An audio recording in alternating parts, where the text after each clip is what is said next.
ya di bawah Arteta, dan kita lihat juga seperti halnya Arsenal yang masih meragukan, ada juga MU yang masih meragukan seperti Aldi kan masih meragukan tadi bagaimana bisa mengalahkan Arsenal. Iya. Masih meragukan kapasitas MU di bawah asuhan Miracle Carrick, tapi sebelum kita bahas lebih dalam, Mas Haryo akan menjelaskan kenapa Cuti Romero layak mendapatkan kartu merah langsung. Ini dia.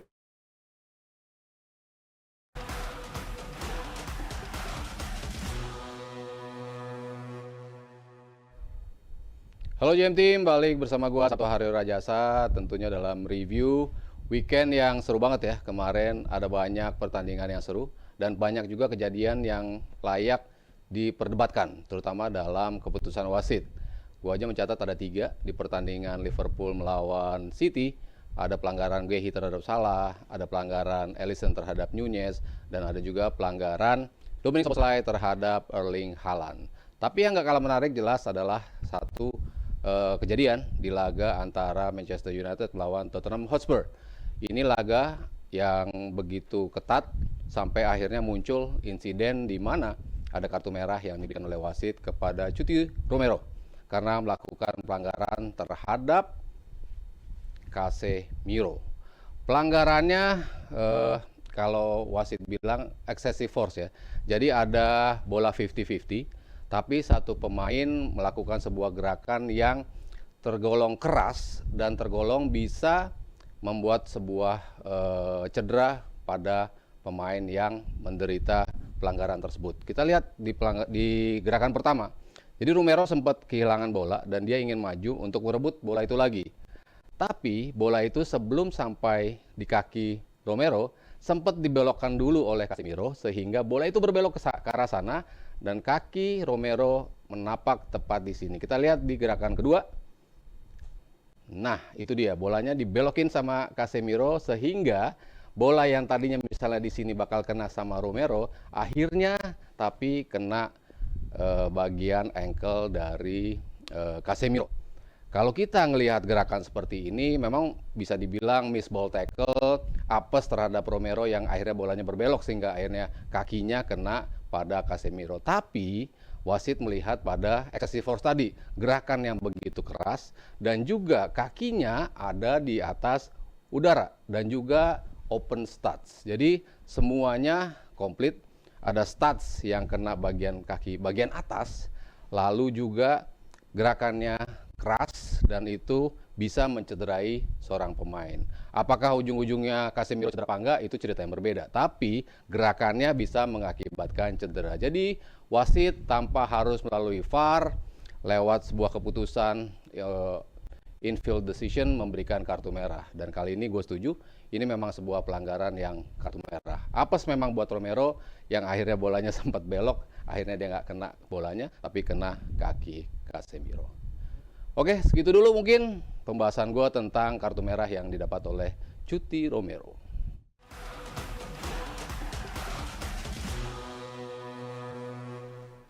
Ya itu dia, apes buat Romero, tapi berkah buat King MU yang meraih 4 kemenangan beruntun di bawah Miracle Carrick.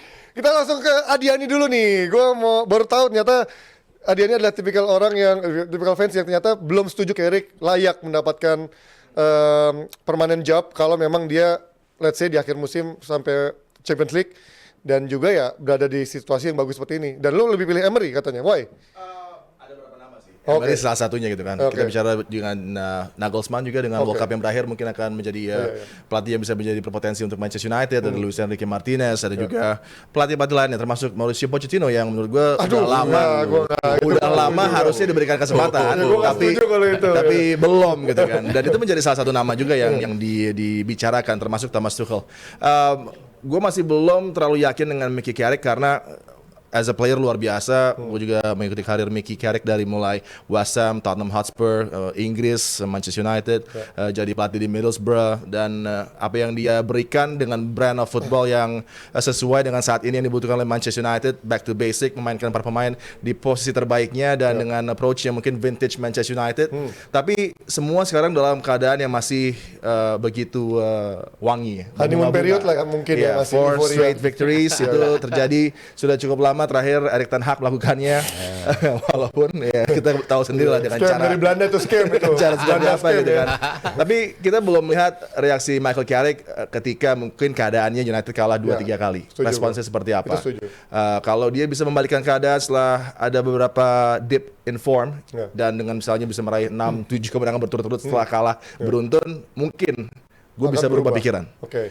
Tapi kalaupun juga prestasinya gemilang hingga akhir musim mungkin ada 2 kekalahan, selebihnya 2 imbang, selainnya menang dan bisa mengunci lolos ke Champions League, gue tetap nggak terlalu yakin sih. Oke. Tapi adil nggak menurut lo ketika dia sudah memberikan kontribusi yang baik, even dia di atas Amorim gitu kan, dia nggak dapat pekerjaan itu, sementara manajemen harus menentukan Karena kontrak diperpanjang apa enggak. menurut gue dia udah tahu bahwa pekerjaannya adalah sebagai saat ini ya untuk menambal keadaan di United. Karena kalau United yakin, kalau hierarki Manchester United yakin, maka dia akan langsung mendapatkan jobnya setelah ada interim dari Darren Fletcher. Tapi kan dia masih tetap menjadi, walaupun nggak disebut-sebut interim, tapi tetap untuk menambal situasi menuju ke akhir musim. Kalau misalnya ya hierarki udah yakin, langsung dong dia dikasih job ini. Tapi kan enggak kan. Jadi masih ada mungkin Enggak dong iya dong. Mungkin MU juga nggak mau ambil resiko masukin pelatih baru di tengah musim. Mungkin mereka belajar. Wah, mungkin mereka belajar dari This is pengalaman. Manchester United. Manchester United harusnya adalah tim yang kalau memecat pelatih sudah punya plan B, C, D, siapa penggantinya. Jangan cuma Manchester X United. amount of money yang bisa dikeluarkan oleh Manchester United untuk membayar si pelatih dari bukan- tim-tim lain yang ada di Premier League atau di Ini other bukan top 5 Manchester European United leagues. doang, Bisa tapi untuk melakukan itu. ini adalah Ineos. Iya. Sir Jim Ratcliffe-nya, Omar Beradanya, mereka mikir kalau kita permanenkan pelatih baru dengan nama-nama tadi yang disebut di tengah musim terlalu risky, Kompensasi lagi. duit lagi. Hobi That's banget why Fletcher, lu mau nggak 2 game abis itu jadi pelatih? oleh Carrick deh. Emang Carrick pun adalah interim. Targetnya emang sampai akhir tahun, sampai akhir musim doang. Interim aja udah joke buat Manchester United menurut gua. Banyak hal-hal yang menjadi This is joke. not the office. Betul, tapi assistant to the assistant of the Mereka- assistant of the manager. Omar Berada dan juga Daniel Wilcox dan lain pengen cari hal yang paling Jason aman. Wilcox. Jason Wilcox Jason. untuk paling aman untuk tim ini.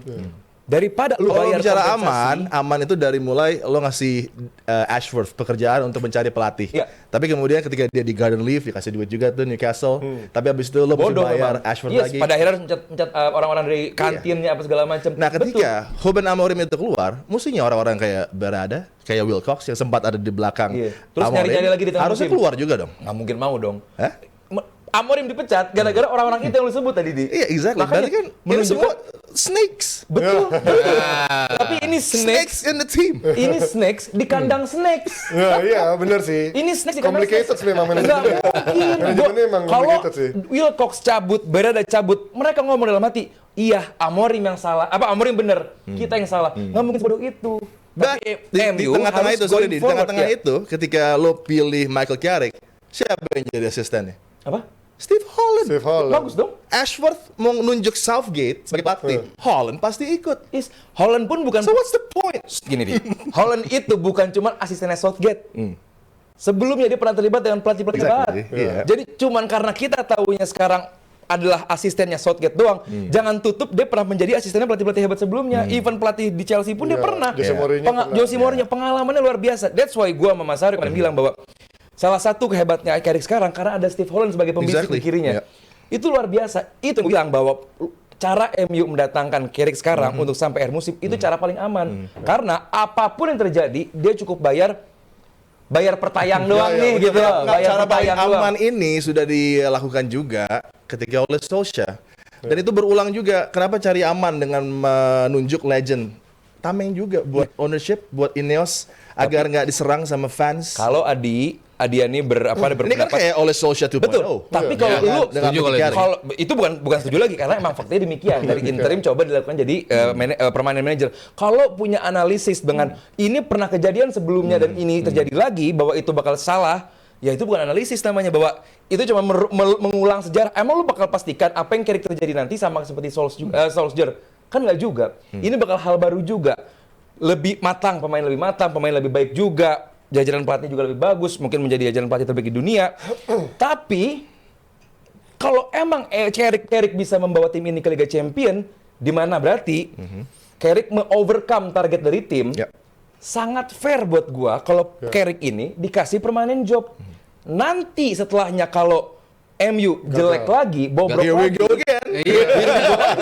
Tapi That's paling not the way enggak, to run a football club. tapi paling enggak duit buat bayar kompensasi pelatih baru Same yang thing. mendingan buat utilize tim, memperbaiki tim, cari ganti Casemiro. Manchester United punya uang berbeda untuk players and buat Terus kenapa pecat-pecat orang-orang kantin? memecat. Iya. Kenapa pecat orang di Carrington kalau punya banyak duit gitu aja Itu cuman karena Ini gue fans Arsenal segini nih. Radcliffe dengan keunikannya duit dia. emang gak banyak karena rugi terus di. Caranya seperti itu harusnya enggak. It's Manchester United Itu yang dia. dibicarakan. Tiba-tiba lo berbicara tentang new stadium. What a joke. Lah emang perlu diperbaiki. Oh iya itu juga itu Kalau ngaco. T-Lady lo keluarin, Betul. terus nggak lama kemudian lo bilang we're gonna build a new Betul. brand spanking stadium. Betul. Makanya kalau lu bilang MU punya duit berbeda, sedikit gue pertanyakan karena emang ternyata MU krisis-krisis juga nih. There's no crisis. Itu pecat orang segitu Itu nggak banyak. ada, itu cuma smoke screen. There is no crisis di Manchester United. Kalau mereka bicara, gua nggak ada uangnya. Radcliffe mengatakan itu. Couple of weeks later, gua mau bangun stadion. What a joke. Lo bohongin semua supporter United. Tapi Is kalau that the stadion way kan, to go? tapi kan kalau stadion itu justru untuk cara untuk dia, oke dia akan rugi di awal, tapi kan pada akhirnya akan mendatangkan keuntungan di akhir-akhir kan, termasuk investor kan. Iya, Makanya cuma kalau still, memang dengan hal-hal seperti itu aja udah konyol gitu. Tapi gue nggak menutup kemungkinan Mickey Carrick kalau bisa membawa United ke Champions League, maka dia in the conversation juga. Nih gue serahin udah hasil kerja gue ke Ineos. Body of work gue ini, yang lo targetin ini, gue bisa overachieve. Overcome, iya. Maka gue put my name in the hat. Tapi belum otomatis dia mendapatkan pekerjaan itu. Karena kembali, ketika lo berbicara Manchester United mau menjadi juara, gue belum melihat Mickey Carrick dan juara itu ada hand in hand bersama. Tapi kalau lo lihat ada misalnya Berarti bukan pelatih Thomas Tuchel. mental juara kayak itu ya. Bukan masalah mental juara, tapi elite level Iya, setuju gua. coach. Karena Semua pasti diragukan lah di awal sebelum pada akhirnya dia membuktikan sendiri. masalahnya gimana pendapatnya Mas Iya, lihat iya. ini? Maksud gua ya tadi 2.0-nya oleh mirip banget emang. Iya, iya. For first game-nya juga Sebagai wins. interim gila ya. Walaupun semuanya oleh stats-nya lebih bagus dibandingkan stats-nya dari jumlah gol, dari jumlah shots yang diterima, jumlah kebobolannya, dari segala macam stats oleh lebih bagus. Jadi saat itu juga gak lama kemudian langsung dipermanenkan gitu kan. Nggak sampai nunggu akhir musim gitu kan, dia udah 10 dipermanenkan. pertandingan nggak salah, berapa Iya. belas pertandingan ya? Langsung dipermanenkan. Tapi kan setelah dia dipermanenkan, what happened dengan 10 pertandingan ke depannya? Cuma menang 2 kali oleh. Iya. Artinya Nah, ada match lawan Watford. Iya. That's a disaster. di saat belum mulai musim baru aja lo udah tidak bisa meneruskan streak lo yang seperti itu. Kan orang jadi bertanya-tanya, apakah Carrick nanti akan bisa melakukan itu? Emang kita nggak bisa punya jawaban yang tepat gitu. Tapi based on apa yang sudah dilewati Bisa gue Carrick, jawaban yang tepat. belakang kalau 4 pertandingan ini doang yang Kan bahasnya lulus Liga Champion. iya, dan tapi kan yang jadi bahasan Liga Championnya itu semakin kuat karena kan dia melalui 4 pertandingan yang kemarin ini Iya. kan. Itu kan yang menjadi narasi yang ini emang pelatihan Iya. tepat dalam 4 pertandingannya bisa begini. Apakah jaminan sampai akhir musim akan enggak? Makanya gue bilang sabar, tunggu dulu. Yang ujian yang gue bilang lawan City dan lawan Arsenal, gue bilang it's a big possibility MU bakal menang.